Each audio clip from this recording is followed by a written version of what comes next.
Let's stick on political issues now, and I want to refer to what's been a fiery debate in Canberra over the employees' rights, our right as employees to switch off after hours. The Greens are pushing for a change to Labor's IR laws, meaning that workers could ignore calls or emails after hours without being faced with punishment. Here's Anthony Albanese on the issue. What we're simply saying is that someone who's not being paid 24 hours a day shouldn't be penalised if they're not online and available 24 hours a day. Now let's bring in Andrew McKellar from the Australian Chamber of Commerce. Thanks for joining us, Andrew.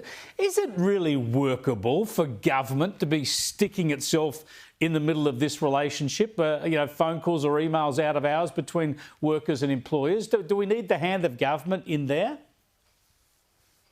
Well, Chris, absolutely we do not. I think this really is a triumph of stupidity over common sense.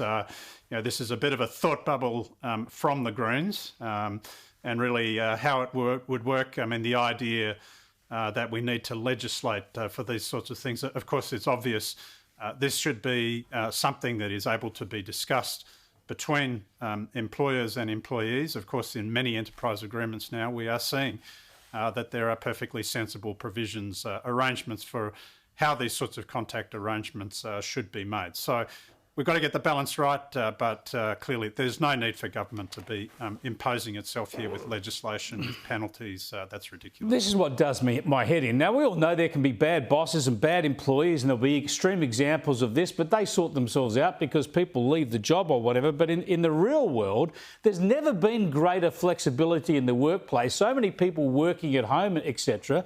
So, of course, the communications between the office and the staff it happens all hours. And you're not sitting up at 3 o'clock in the morning checking your emails, but you might be getting them at crazy hours.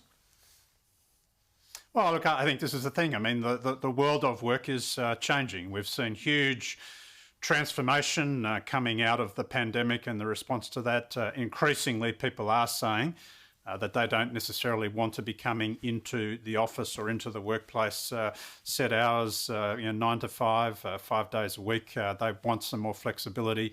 If you want to drop the kids off at school, if you want time to go and pick them up, if you want to work, a bit later, people want that opportunity. So I think we all need to be flexible. We need to look at how we're going to innovate in this space, but then to be trying to tie businesses, small businesses, medium-sized businesses in knots over how they manage these things, it just does not make sense. I just imagine Albanese ringing his press secretary at 11 o'clock at night saying that he's worried about some issue or other, and the press sec saying, sorry, boss, I knocked off back at 5 o'clock. It's just laughable. Just quickly, while I've got you there, Andrew, the death of tax reform. We know that Labor's change their broken promise tax cuts will give a little bit more to people at the lower end of the income scales, but they're taking more from the top levels. They're putting another tax threshold in there, a 37 tax rate that's going to stick around. And so the flattening is gone. Are you worried that long term this is of detriment to the economy and aspiration in the economy? Well, we are concerned about the impact of that decision. Look, the stage 3 tax cuts in their original form, I don't think they were revolutionary, but they did have this flattening of the tax scales. It would have meant that over time, this problem of bracket creep would have been diminished, taking out 32.5%, taking out the 37% tax bracket.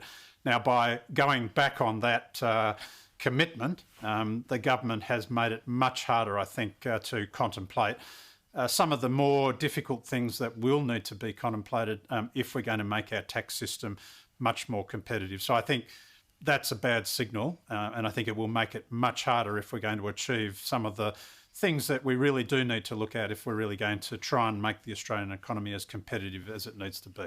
I agree. It was hardly big reform, but you could argue it was a reform of the tax system. And if you can't even stick by that, it shows that meaningful tax reform in this country just won't be able to happen in the current climate. Thanks for joining us, Andrew. Appreciate your time.